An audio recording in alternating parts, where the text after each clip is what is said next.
Welcome to Transmission. This is Theo Goodman. I'm here today with Dor from Synereo. Hi, how's it going? Oh, good. Thanks for having me, Theo. Is it called Synereo, or I think I even pronounced it wrong again?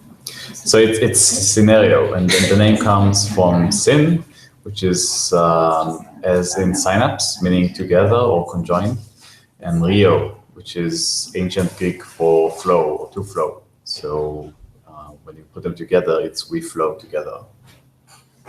Great. All right. Well, I wanted to ask you a few questions. First of all, about yourself, and then we're going to get into your project and also into smart contracts and your opinion about what's going on with the DAO and about how that could have possibly been prevented, and your opinions about that. But first of all, just tell us how you got involved with Bitcoin. So the first time I heard about Bitcoin was in early 2011. There was the famous Stashdot post, which for the first time got the message out of just hacker groups and people interested in cryptography into the larger sphere of nerds, let's say. And I was relatively immediately fascinated by it. It was just very clear that a technology like that, reducing friction in communications, allowing people to exchange value without having to rely on any middleman, is just the obvious next step, right? And it's really clear if you see,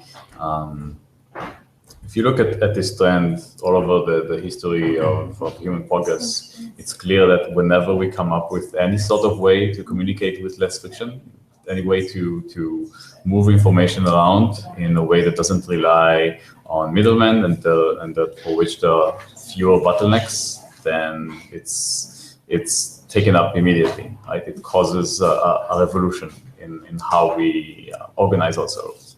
So this was really for me a herald of a new paradigm. And it was also immediately clear that value transfer is just a first use case, right? It's obviously a major one because money is much of what drives society. But even then, it was clear that it was just the beginning. Okay, we also have, currently a big buzzword going around is, of course, blockchain. And I wanted to ask you, what is a blockchain? So currently, blockchain, for the most part, is just what drives Bitcoin. It's this immutable timestamp ledger that can hold relatively little amounts of information in a way that immediately or very quickly comes under global consensus from everyone who participates in the network. And I'm still limiting blockchain to Bitcoin, even though we've had some other implementations and other attempts to do things with Bitcoin with the blockchain. Because so far, what we've managed to do with blockchain, beyond just Bitcoin, beyond value transfer, and beyond just the very first steps into creating more complex financial structures and agreements, is still very early. Still very naive. And so right now the blockchain is still, I think, mostly or even only suited to moving around information that's very small, in terms of the byte size.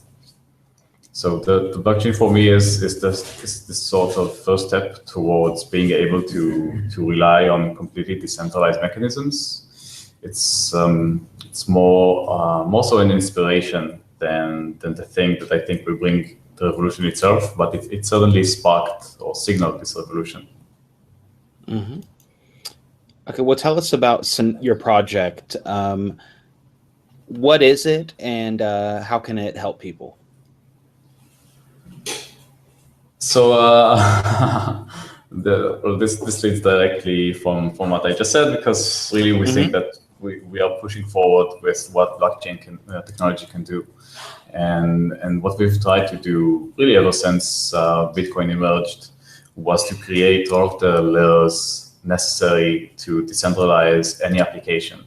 to make it so any type of protocol or application on the internet as we know it can function in similar principles to Bitcoin and also BitTorrent, which is something many people know, in a way that doesn't have to rely on any centralized authority whatsoever.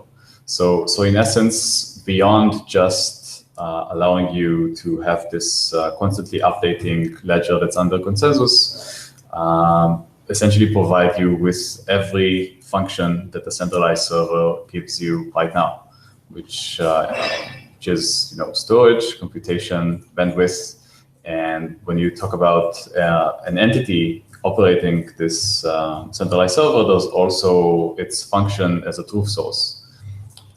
So all of these main 4 services are what our technology now offers.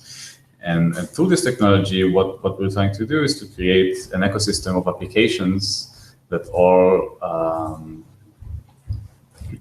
work under these assumptions of no centralized entity, with users being in full control and with no one being able to erect any silos anymore. So no more walled gardens, no more this joining of data and application. Right? No more a situation where if an application goes down, it takes all of the history and all of your data with it. Or even if it's up, no more this warped situation where they also own everything that you create, everything that you do on the network. So if you use a social network and you want to replace the UI for it because you think you have something better, then it's yours to do. Right? It's because you own this information. It's all accessible to you whenever you want it, and that's the major theme that I see in this paradigm. That it's no longer a game that's ruled by business models of centralized entities that rely mainly on locking you in and literally harvesting your information and selling off your attention, and changing it to a point where these services, protocols, and applications are just thin layers that allow you to interact with your existing data through your existing networks with other people, other agents on the network. So this is what we've been trying to do with Synereo. We first want to create and supply the very simplest of tools to allow anyone to create any type of application like this, and then to create an ecosystem of applications speaking to each other and all having access to each other's functionality and users, so that you can just you can bootstrap new applications very quickly into the network. It's very easy to just jump in, convince someone that you've done something slightly better, whether it's for an existing application or a completely new application that's just mixing and matching different functionalities, just to offer the users on the network. Okay, so are you running on your own blockchain with proof of work, or how does this work? Right now, we actually, for the functionality we have, aren't using any blockchain. Our entire code base is based on something that my co-founder, Greg Meredith, who's our CTO, created and has been working on since the creation of Bitcoin, actually. And I won't go into that right now. If you want some more specification for that, then you can check out our site. We have an extensive learn more section and a very, very large white paper. You can check out the details there. We are currently using the Bitcoin blockchain through the Omni protocol just for AMPs, just for our tokens. But having said all that, we are actually working on the creation of a new blockchain that's going to be powered by AMPs. And it's going to be based on the approach that is underlying all of our technology, all of our tech stack right now. And I won't go too deeply into that. I'll just say that as opposed to the other approaches in the space right now, this one is based on process calculus. It's this mathematical approach to distributed and parallel computing, and specifically on row calculus, which was created to very specifically to reason about distributed and parallel computing in a way that allows fine-grained concurrency and which is again something that's not taking into account at all in current in other projects in the space. So this new blockchain that we're creating is going to be proof of stake. It's going to be sharded, meaning unlike the existing blockchain, it's not going to be just massively replicated. Just to be clear about that, right now the blockchain, every node on the network has to have the exact same copy of it. All information has to be continually synced with everyone on the network. And this new blockchain we're building is going to be different in terms of every piece of the network or every shard of the network is going to have a different view of it. And there's going to be an algebra that governs how the different shards can compose into a, let's say, a larger or more encompassing version of the blockchain that only has to be in consensus about fewer aspects of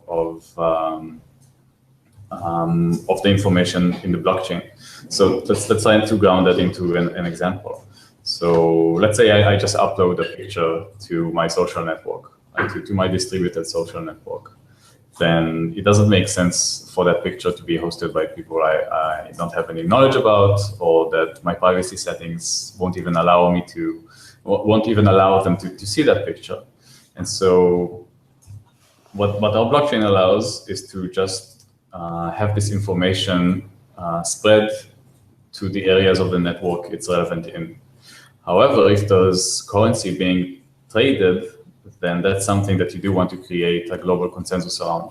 But even then, not always. It's not always the case that everyone has to be updated for every movement. So there's an element of just in time there. These shards can be in contact with one another, and the information travels between them only when it's necessary. So this new type of blockchain is sort of let's say an obvious, or it's obvious and necessary in terms of what we expect blockchains to do. And people have been talking about sharding for a very long time, but there's nothing that's out there right now that has accomplished it. We are hoping to have a first iteration of that within about 2 months. So. Okay, well, that is a problem. For example, like with Ethereum, then every node has to have all the smart contracts ever on it. So the blockchain gets pretty big, and I don't know. I think there's still an ongoing discussion how to scale that. So that does seem like an issue. And the scaling discussions in Bitcoin, everyone is well aware of that. And there's not a whole lot of stuff going on like you would have in Ethereum or other blockchains. Okay, but so you chose, okay, so you have this sharded blockchain, I think it's called, or shredded or shards. Sharded. And sharded. And you're going to use proof of stake, and there's going to be a block reward. But what are the blocks then validate? What are they saying? It just sounds kind of weird. You know what I mean?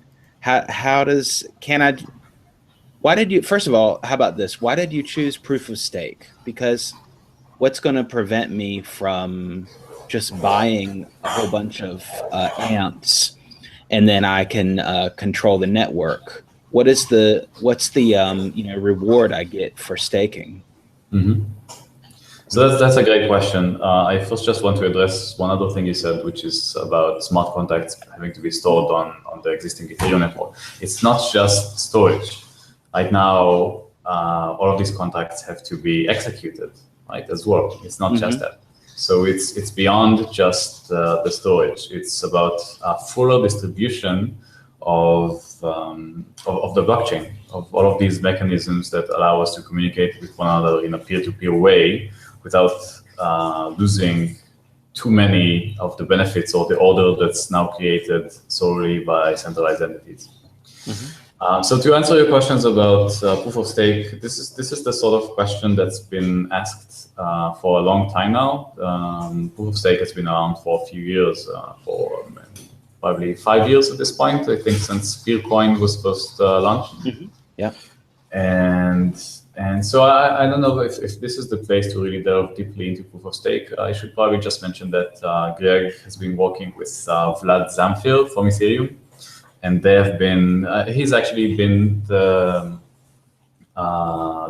driving force behind the specific implementation of proof of stake for this new blockchain. And he's quite the expert on economics and game theory. And alongside Greg, they've created a game theoretical mechanism that allows to punish and reward validators on the network based on their behaviors, based on their strategy, in a way that allows all of their betting, which is what chooses the right blockchain, to converge on an answer and arrive at a consensus that can then prolong the blockchains. So we have a bunch of papers. This actually isn't very well structured on our site right now. We should really update this to better reflect the work that we've done on this. But if you check out our YouTube channel, you can look at the Casper Hangouts. That's where Greg, Vlad Zamfir, and Vitalik Buterin, a bunch of other guys from the ecosystem are defining and working on this. So all of the information is found there, and right now we are working on summarizing it and creating a clear picture in text form. Okay, but I mean, but still, it would be that I would stake some coins, and I could buy some, and then I would get a bigger stake in general. Well, what's the AMP, and would that be? I guess you'd have to convert the existing AMPs to other AMPs once the blockchain exists. That's right. But right. So yeah, but so what's the current supply look like? How's the distribution? Because I'm just trying to figure out, I guess it's not known right now, how much it would cost me to attempt an attack on the network, because I'd just buy a bunch of amps over at Poloniex, and then when you guys launch, then I would just have a whole bunch of supply, and I'd stake my supply, and then, okay, well, it didn't cost that much maybe. So I'm just wondering, what's the cost of so this is again something that's been factored into this process. There's an entire economic model behind it about what you are allowed to bet for each round and how this stake is handled, and then how to base your reward based on it. So it's not as simple as it used to be. Well, I mean, it was never really simple, right? I mean, buying 50% or 51%, or even 33% of the entire coin in circulation, or that's used for staking, is quite the endeavor, right? It's not something that's really simple to do. And then let's say you've done it, and that's again the classical argument for it. Let's say you've done it, you've owned the network, then you've just broken it completely, and then no one will want to use it anymore. Someone will just fork it, revert to a time in the chain before you attempted this manipulation, and then you've just lost your money. So even at the basic implementation of proof of stake, an attack like that just isn't beneficial. It's not cost efficient to the attacker, unless he just wants to make some noise, make some chaos. But even then, it's relatively easily fixed. Having said that, again, this is not the type of exposure that the existing implementation that we're working on has, and I encourage you to check out the videos that we have that go much deeper into that on our YouTube channel. Okay, great. Okay, so I want to also take one step back. So you're using the Omni layer as your token layer. What made you guys go with Omni? Why did you guys choose Omni? At the time, they seemed to be the protocol and group working on it that were the most serious of the bunch. And suddenly, since we've made that choice, we were happy to see all sorts of other projects coming and going, and offering various levels of support to the projects that have elected to use the protocol. I can tell you that even to this date, more than a year since we've issued the tokens, we're still in communication with the only guys, Greg Sellers, who's one of the technological leads for that, is still on our advisory board and is helping us with all sorts of issues with Omni, and also assisting in other areas on the technical effort and beyond. And yeah, we just thought these guys were the coolest. Mm. What do I need amps for?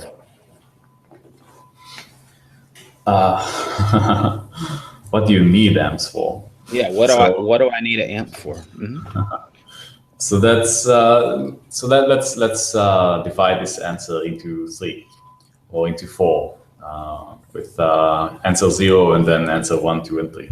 So answer 0 is right now you don't really need amps. They're not really functional for anything, unless of course you believe in what we have to offer and think we're actually going to deliver on our promises, which we have so far, but not to the degree that amps are usable. So just to be clear, most people holding amps right now are just thinking that they will increase in value as time goes on, and that's something that they certainly have so far. Going forward, we're going to have 3 main uses for amps. One of them is the one that we've discussed right now, which is to underlie this new blockchain. Then they're going to be used in fees and transaction fees and in staking, and also as gas for all sorts of smart contracts running on top of the blockchain in a mechanism or in a way that's similar to what happens with Ethereum right now. Mm-hmm. That's one thing. The 2 other uses are a bit more applicative, let's say. One of them, and the simpler one to describe, is that since users on the Synereo network are going to host nodes, we're going to download and run these nodes that serve as both the server and the client for all applications, and then interconnect between them to create this mesh network, mesh peer-to-peer network. Then all of the users doing that are going to contribute some of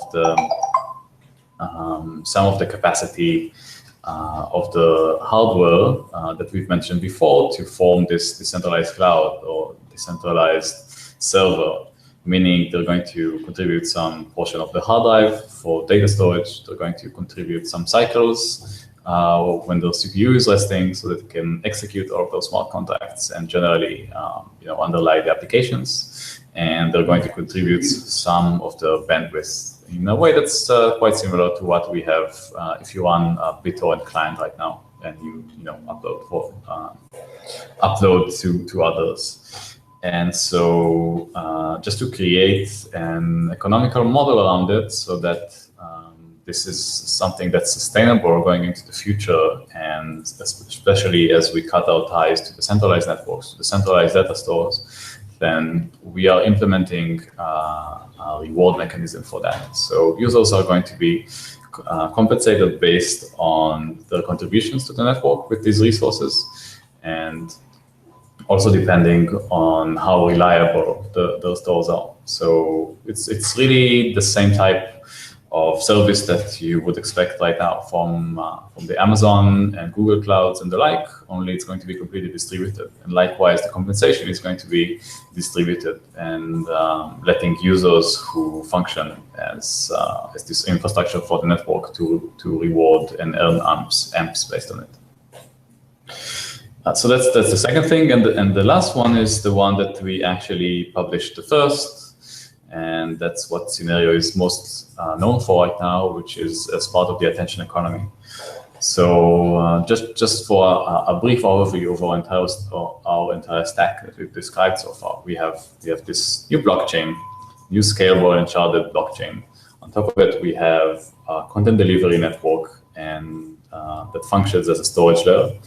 We have a smart contracting system, and then we have the attention economy.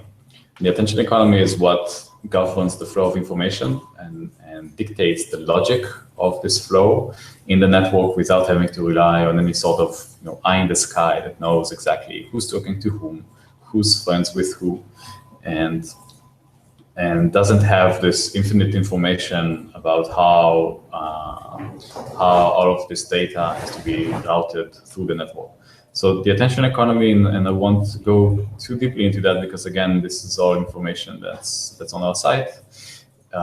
Treats attention as the finite resource on the system. It treats it as the scarce resource that we want to prioritize and make most efficient use of. And of course, I'm talking about users' attention, right? Your time and attention in the network, in the social application, but in others as well.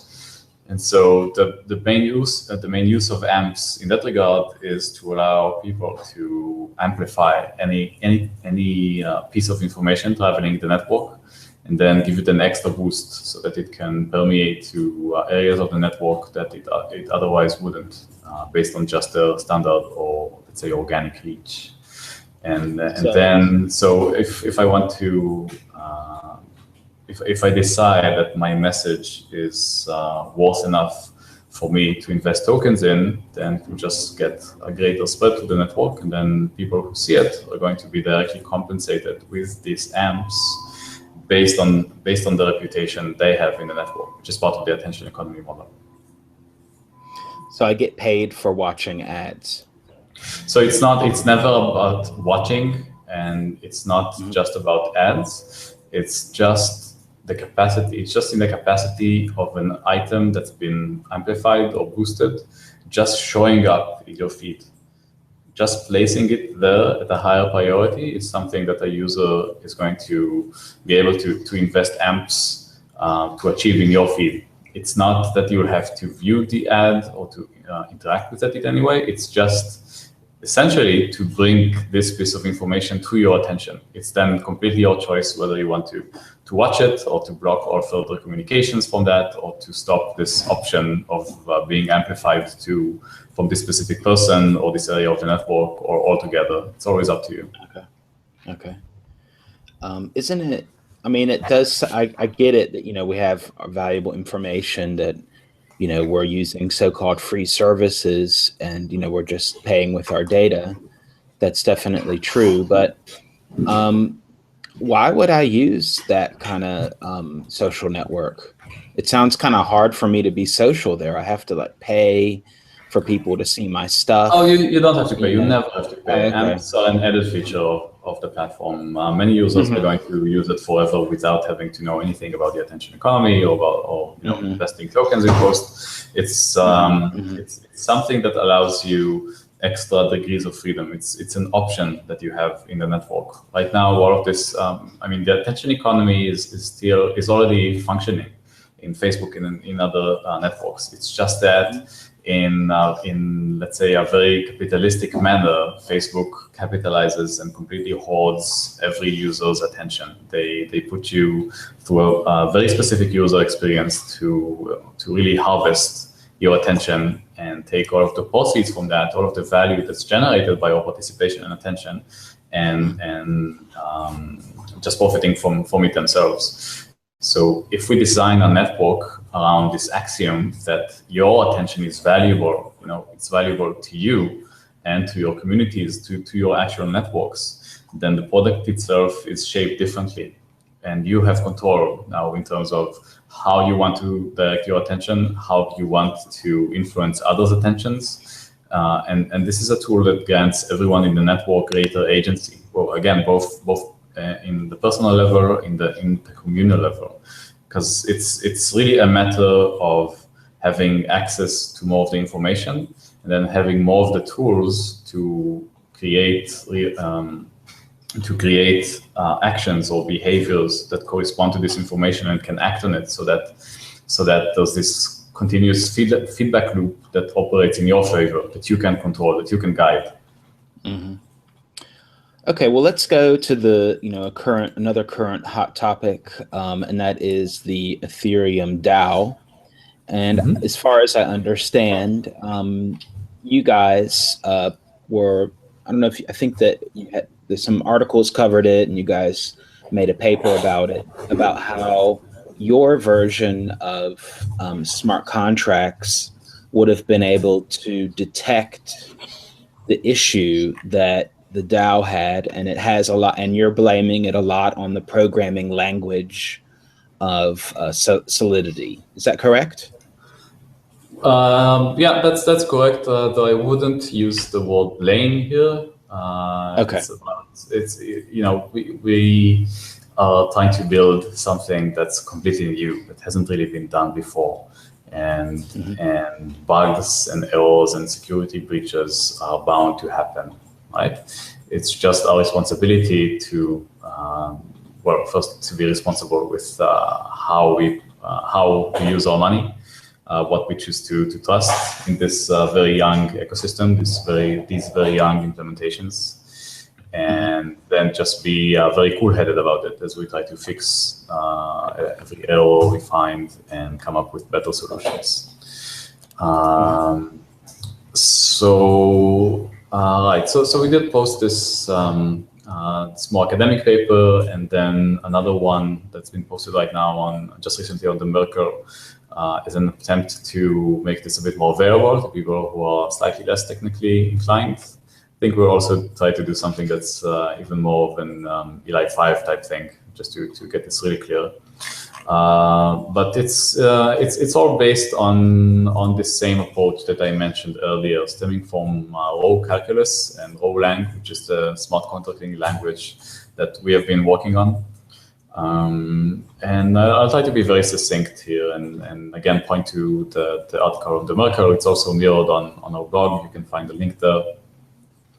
And the point is that because this smart contracting language is based on formal semantics, meaning all terms in the code are mapped to mathematical terms, then you get the benefit of being able to use all sorts of tools, which are in many other areas of creating code and creating mission-critical production-ready systems are considered to be must-haves. And these are model checkers and theorem proofers, and that's all under the umbrella of formal verification.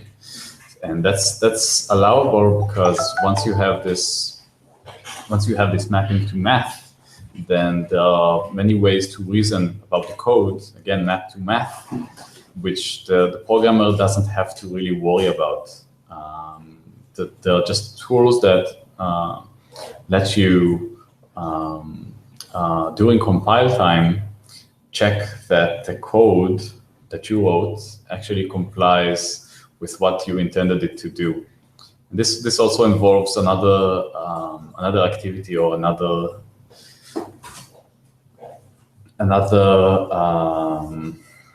well, I think I'll just leave it aside. Again, go check out the paper. It also deals with the behavioral types and how they factor into all this. I don't want to get too technical on this. The bottom line here, though, is that using these tools, it's very easy to make sure that what you intended for the contract to do is actually what's happening. And most of it is done without having to rely on the programmer continually debugging and so on, because it happens through formal verification during the compilation.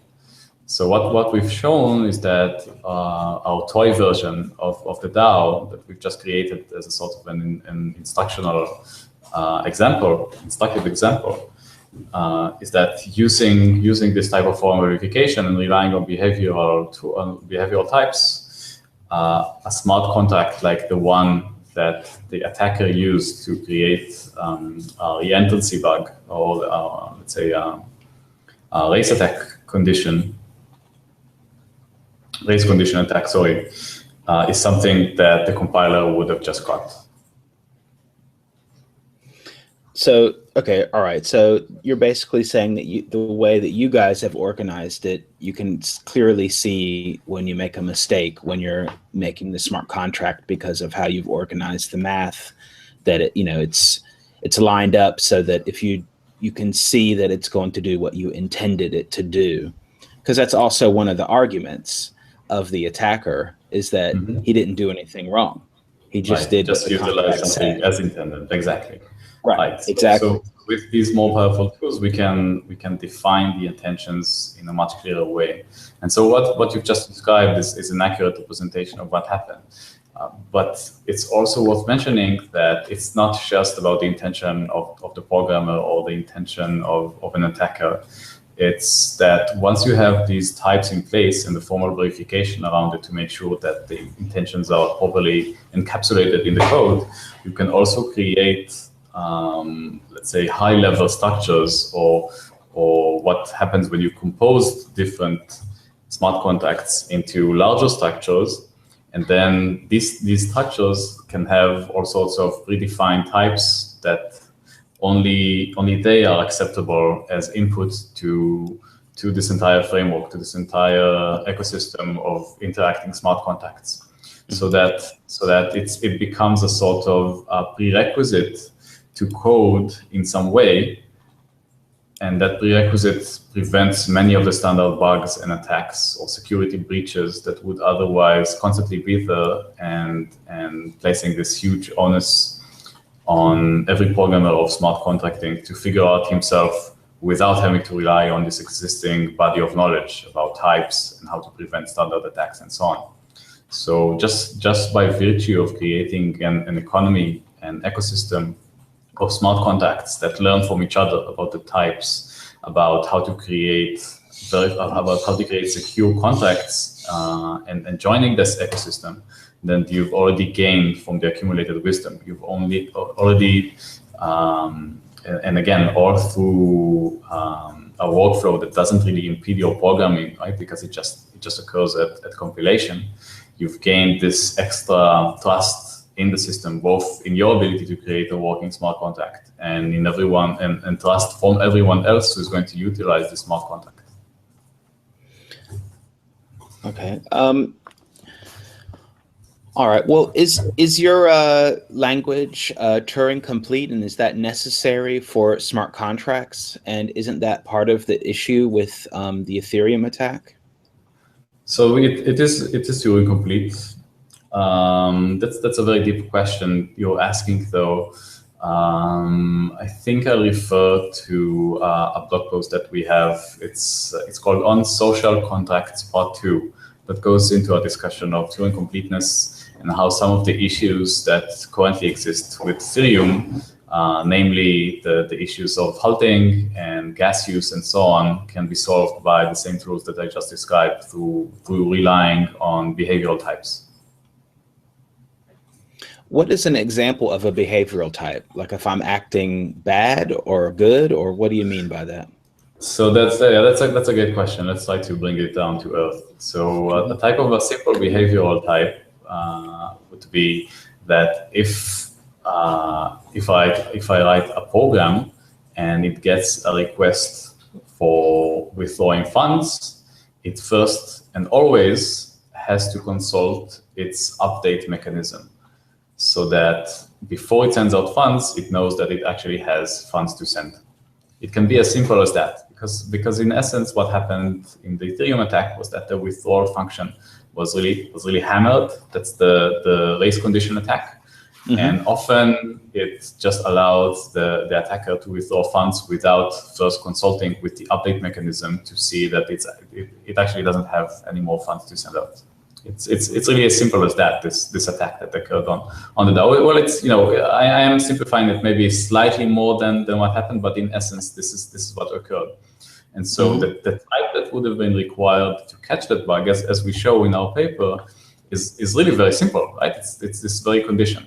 It's very simple condition. All programs that are allowed to interface with the DAO contract have to obey or respect this simple flow, this simple process, and that's really where types come in, right? Because we're talking about a distributed design, about processes that happen in a very parallel way, in a way that's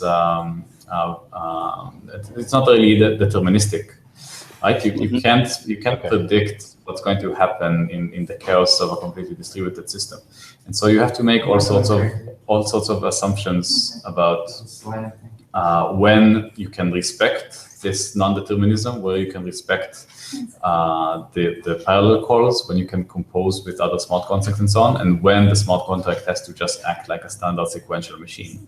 Like in this process, where you want to make sure that you send out the funds, then you update the balance, and only then you can go and continue functioning as a smart contract that can be called on again to release funds. Why is this? Okay, great. Well, we're coming up to the end of the show. We've been talking for a while now, and I'm going to ask a few questions. And I'm going to ask for a pretty short answer. So, wondering is, how do you guys make money? How do you guys survive programming, and how are you going to do that when the whole thing starts? So we have two simple ways for that. Our business model is quite straightforward. First of all, we have amps, and they have been going in value as we've been developing and delivering more and more on what we've promised. So these amps allow us to compensate people who are working on this platform, both developers and other people who participate in every aspect necessary to create this complete ecosystem from scratch. So that's one thing. And on the more let's say standard business side, what we're going to do is take very minor fees from applications running and providing services to users on top of the platform. So that just to be clear about that, or let's say provide an example. Right now, if you ride with Uber, you have to pay Uber 30 or 35% of the fees. Right? They don't go to the driver; they actually go to Uber.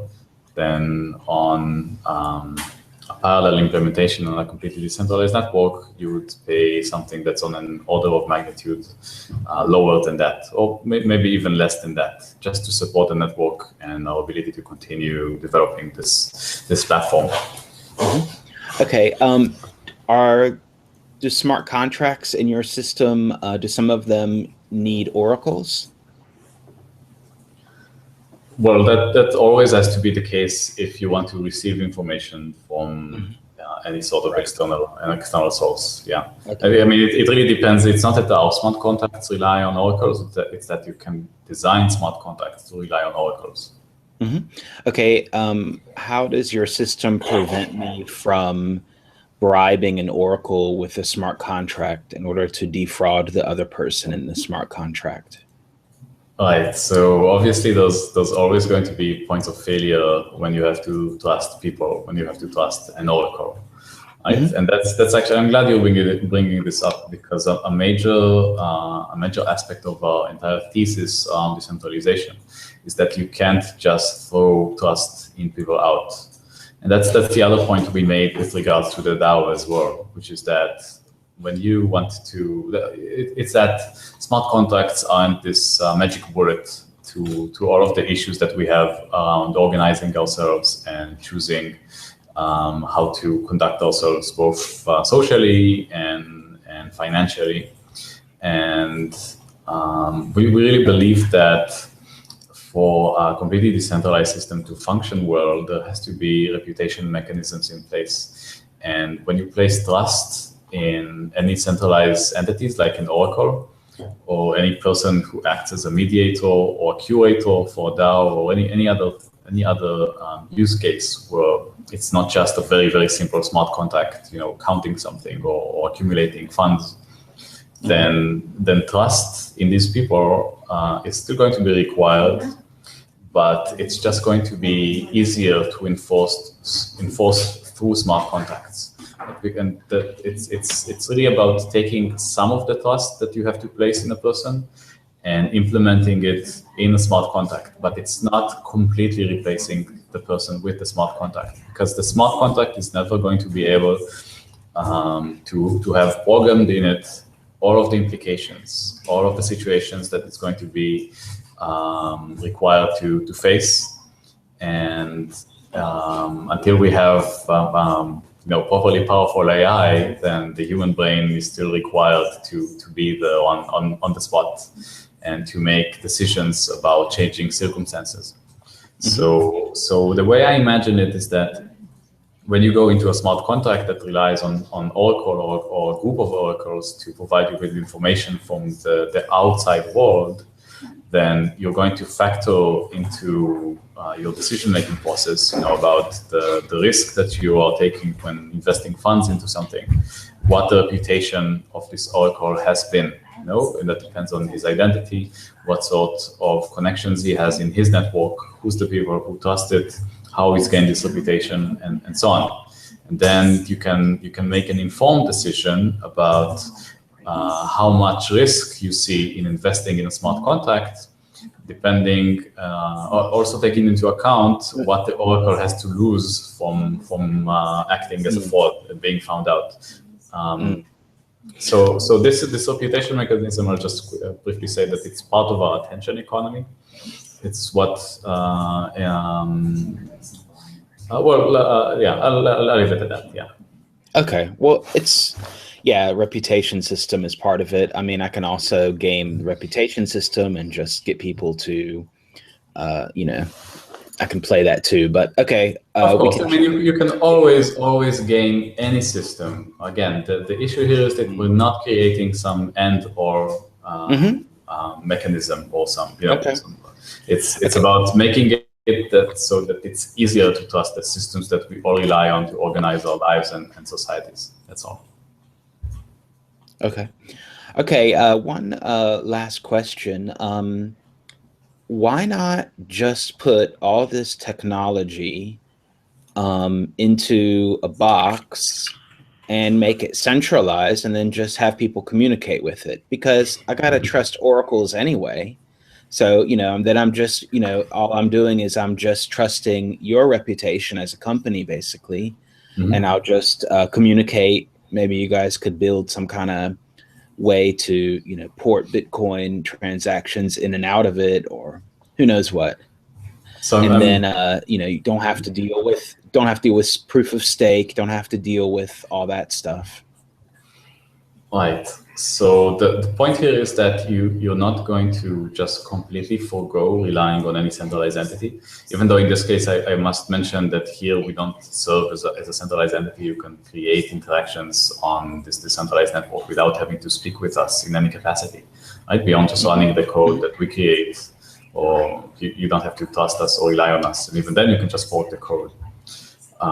So two aspects to this question, just I'd like to be very brief. First of all, the issue here is not, again, to completely eradicate trust, but just make it so you're only trusting this entity in a capacity of an oracle, of someone who's providing you a very limited service. And that's as opposed to the existing structures where this entity also holds your information. It knows everything about you. It can decide whether you can participate in the network or in the service or not. And that's how it gets so much power over you that it has great incentives to abuse, just because no one can really stop it. And that's really, it's sort of become the expected and standard game and business model, right? I have this much power, and then I can just abuse it a little bit. I can just manipulate the information coming to the users a little bit, just for a little bit of extra gain. And so when you decouple the oracle from the service, from the protocol, from the information that users hold, then it doesn't have this power anymore. It just provides this one service of being an oracle. And once it fails that, it's very easy to just switch to another oracle. You're not locked to this one oracle anymore. Now, the other aspect of this is that using types and formal verification, it becomes much easier to verify that the code that you're going to run, that the protocols that you're going to participate in actually do what they do.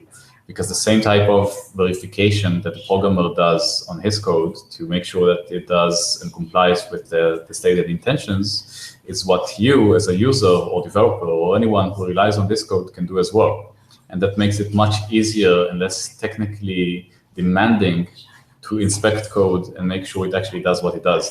So it's going to be much easier to verify that there are no backdoors and that essentially, again, the code does what we intended it to do and what we are telling you that we've built it to do. Mm-hmm. Okay, well, that's it for today at Transmission. I want to thank Dor for coming on. If we want to get in touch with you, how can we do it? What's your Twitter handle? I am Elokane on Twitter, though I don't use it very much. If you want to get in touch with me, I prefer that you join our Slack channel. You can do that through slack.synereo.com. And then you can just participate in the channel, tag me everywhere, or send me a private message. And of course, I'm always just available on email at do@synereo.com. Okay, excellent. All right, everyone. Thanks for watching. Make sure to subscribe to this channel, World Crypto Network. Give us a thumbs up. Also, put your comments below for us, and we'll get back with you as soon as possible. Also, check out the links in the description. Thanks for watching, and talk to you next time.